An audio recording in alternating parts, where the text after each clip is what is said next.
Assalamualaikum warahmatullahi wabarakatuh. Izin memperkenalkan diri. Perkenalkan, nama saya Ardian Nurnisrina dengan ujung NIM 006 dari kelas L2. Oke, di sini saya akan membuat tentang pengolahan dari data overlay dan interpolasi. Sebelumnya saya akan menjelaskan terlebih dahulu apa itu overlay dan interpolasi. Seperti yang dapat kita ketahui bahwa interpolasi itu merupakan suatu teknik untuk memperkirakan nilai suatu atribut pada lokasi yang tidak memiliki data berdasarkan nilai atribut pada lokasi-lokasi di sekitarnya.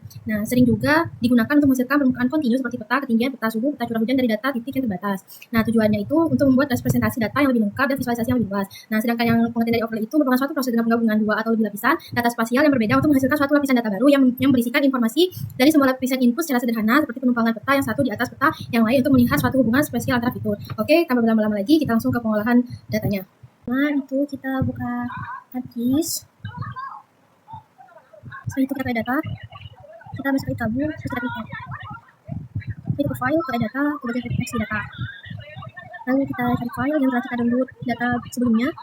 Pertama itu kita pilih kecepatan arus txt, ada arus sama laju segmen. Nah, pertama kita pilih arus, filter. Nah, di sini exponent f, di file itu dia, di file itu kita pilih kecepatan. Di editnya itu kita pilih bagian 984. Setelah itu klik OK. Lalu kita klik OK. Nah, terdapat titik yang muncul di wilayah. Nah, setelah itu kita ke bagian file lagi, terus ke text data. Lalu yang kedua, kita masukkan yang namanya kecepatan arus, terus kita klik add. Nah, di sini file itu pilih kecepatan, terus di editnya itu pilih bagian 984, lalu kita klik OK. Setelah itu kita klik OK.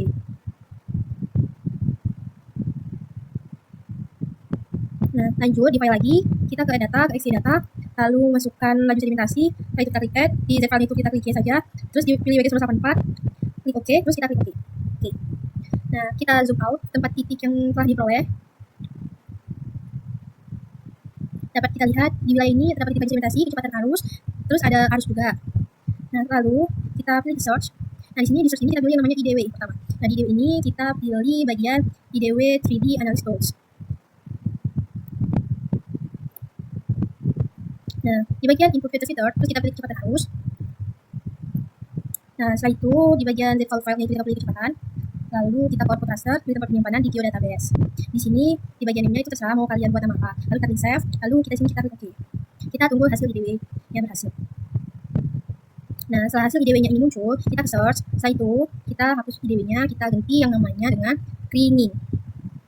Kita pilih cleaning 3D analysis tools. Nah, di bagian input point filter kita pilih kecepatan arus, terus kita save file itu kecepatan, terus kita pilih tempat penyimpanan. Di sini kita penyimpanannya itu terserah mau nama apa. Di sini aku buat yang namanya cleaning. Lalu aku klik save. Setelah itu kita klik OK. Nah, tinggal tunggu hasil cleaningnya muncul. Nah, setelah hasil cleaningnya muncul, kita ke search lagi, kita hapus cleaning, dan yang kedua, kita cari yang namanya natural board. Nah, natural board.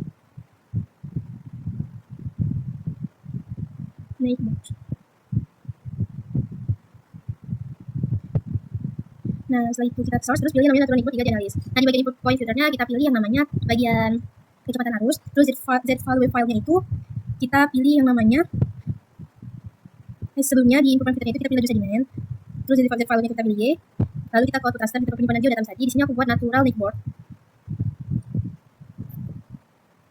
Lalu aku klik save. Setelah itu tinggal kita klik OK dari natural board-nya. Lalu kita tunggu hasil natural board-nya.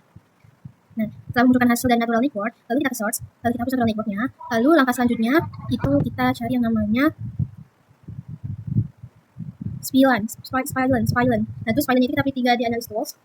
Nah, di input bagian point filternya kita pilih yang namanya arus, di Z file itu pilih kecepatan, di output raster tempat penyimpanan di geodatabase, terus di sini kita buat Spline. Nah, lalu kita klik save, dan setelah itu kita klik OK. Lalu kita tunggu hasil Spline-nya.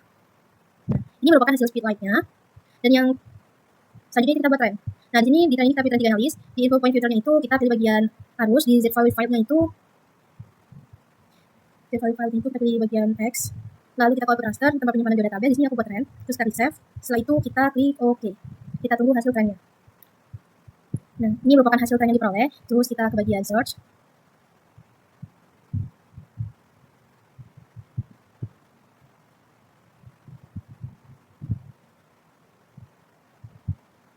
Di sini kita dapat lihat.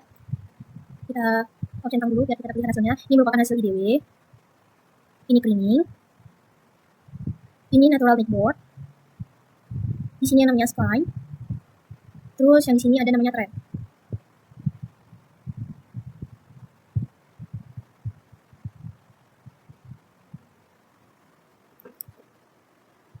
Setelah itu kita ke bagian katalog. Di sini kita terserah mau kalian mau di mana aja. Di sini aku pilih di dokumen dokumen yang Alia, terus yang klik kanan new, terus kita supply. Nah, di sini di bagian name itu kita buat yang namanya overlay. Nah, setelah itu di filter type-nya itu aku pilih polygon, terus kita pilih coordinate PGS 1984, kita klik OK, kita klik OK. Nah, setelah itu kita ke bagian editor, ke editing, terus pilih yang namanya overlay. Nah, kita klik OK.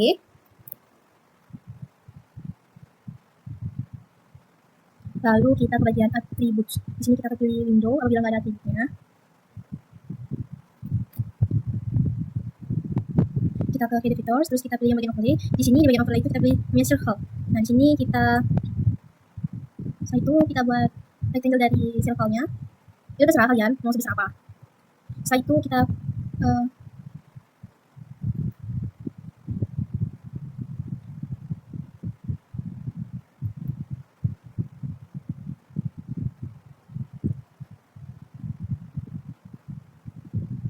lalu kita pergi ke editor, kita save edit, lalu kita stop editing. Nah, setelah si operasi circle-nya itu berbentuk seperti ini, kita ke bagian Windows, ke search lagi. Lalu di sini kita cari yang namanya eraser. Nah, di sini kita pilih eraser analysis tools. Lalu di filternya itu kita pilih yang namanya overlay. Di eraser filternya kita pilih kita tabu dari 10, terus ke bagian output filter kelasnya kita tempat penyimpanan, terus kita pilih eraser. Save, lalu kita klik OK. Kita tunggu hasil eraser. Nah, maka hasil erasernya akan muncul seperti ini. Lalu tahap selanjutnya itu kita cari yang namanya identity. Lalu di identity kita pilih yang namanya identity analysis tools. Di input filternya itu kita pilih bagian overlay, terus identity filternya itu kita pilih bagian tabu, terus bagian output filter kelasnya itu tempat penyimpanan geodatabase. Di sini kita pilih buat nama identity, lalu kita klik save. Setelah itu oke. Maka kita tunggu hasil identity-nya berhasil. Nah, ini merupakan hasil identity yang telah berhasil. Nah, lalu untuk langkah selanjutnya itu kita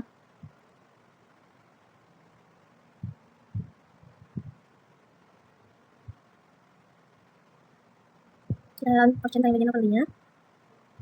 Nah, dapat kita lihat dari identity rasa tanpa melalui tabu. Ini bila di sini jawab ditentang kita langsung harusnya di option tanpa seperti ini.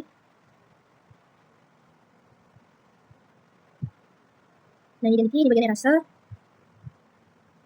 Kalau ini itu pernyataannya itu sebelumnya itu bakal seperti ini. Nah, lalu kita ke langkah selanjutnya itu kita pilih intersearch. Nah, intersearch itu kita pilih analysis tools. Di input filternya itu kita pilih bagian overlay. Terus yang kedua itu kita pilih bagian tabu. Lalu di bagian filter kelas itu tempat penyimpanan geodatabase. Di sini kita buat namanya intersearch. Nah, lalu di sini kita klik save. Lalu kita klik OK. Kita tunggu hasil intersearch-nya itu kita keluar.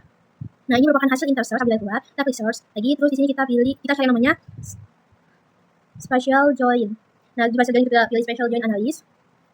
Lalu di tab fiturnya itu kita pilih yang bagian overlay. Di join fiturnya itu kita pilih bagian tabu. Lalu di sini kita pilih output filter class. Di sini kita pilih tempat penyimpanan. Di sini saya buat itu namanya spatial join.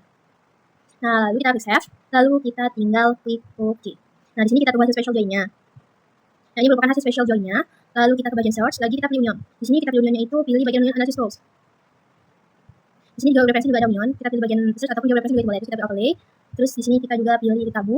Terus kita tempat penyimpanan. Di sini aku buat union. Terus kita klik save. Lalu kita klik OK. Kita tunggu hasil unionnya keluar.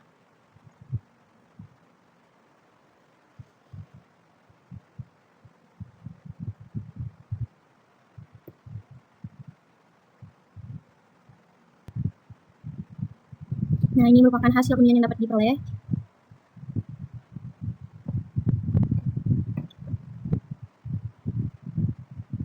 Lalu kita update. Di sini di input filter update-nya itu pilih bagian overlay. Di update fiturnya itu kita pilih tabu. Di output filter kelasnya itu kita tempat penyimpanan. Di sini aku pilih tempat penyimpanan itu dengan nama update. Setelah itu klik bagian save. Lalu tinggal klik OK. Kita tunggu hasil update-nya. Apabila kita dapat suatu kesalahan, kita pulang kembali ke update analysis tools. Lalu di bagian input filternya itu kita pilih lagi overlay. Di update filternya itu kita pilih bagian tabu. Nah, terus kita ke output filter kelas lagi. Terus kita di sini buat yang namanya update 2. Jangan sama dengan nama yang sebelumnya yang error tadi. Lalu itu kita klik save. Lalu kita klik OK. Kita tunggu hasilnya.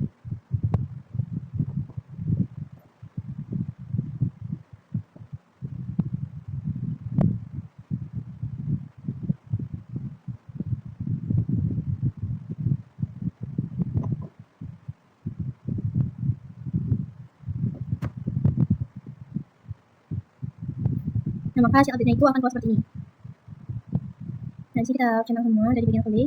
Nah, di sini dapat kita lihat itu ini merupakan hasil dari bagian update. Kita optional semua. Nah, ini merupakan hasil identity. Ini merupakan hasil dari intersearch.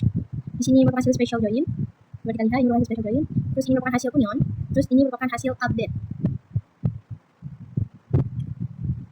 Mungkin itu saja dari pengolahan pengolahan dari interpolasi dan overlay. Kesimpulannya itu mungkin dari interpolasi dan overlay itu merupakan suatu teknik analisis spasial yang fundamental dalam penelitian jauh. Namun itu dapat memiliki fungsi yang berbeda, di mana interpolasi itu dapat digunakan untuk memperkirakan nilai di lokasi yang tidak memiliki data dan menghasilkan suatu permukaan kontinu atau memproses keluar data kita. Nah, sedangkan di bagian overlay dia itu menggunakan suatu penggabungan informasi spasial dari berbagai lapisan data yang sudah ada untuk mengidentifikasi hubungan spasial, pola atau menghasilkan informasi baru. Oke, mungkin saran untuk kedepannya pada praktikum selanjutnya, apabila mungkin pada praktikan terutama pada saat suatu pengolahan itu lebih baik tunjuk tangan apabila terdapat suatu kendala, jangan ribut dan jangan berkeliaran kemana-mana. Terus untuk praktikumnya itu udah lancar, udah baik. Mungkin itu saja saran saya dan kesimpulan saya untuk materi kali ini. Wassalamualaikum warahmatullahi wabarakatuh.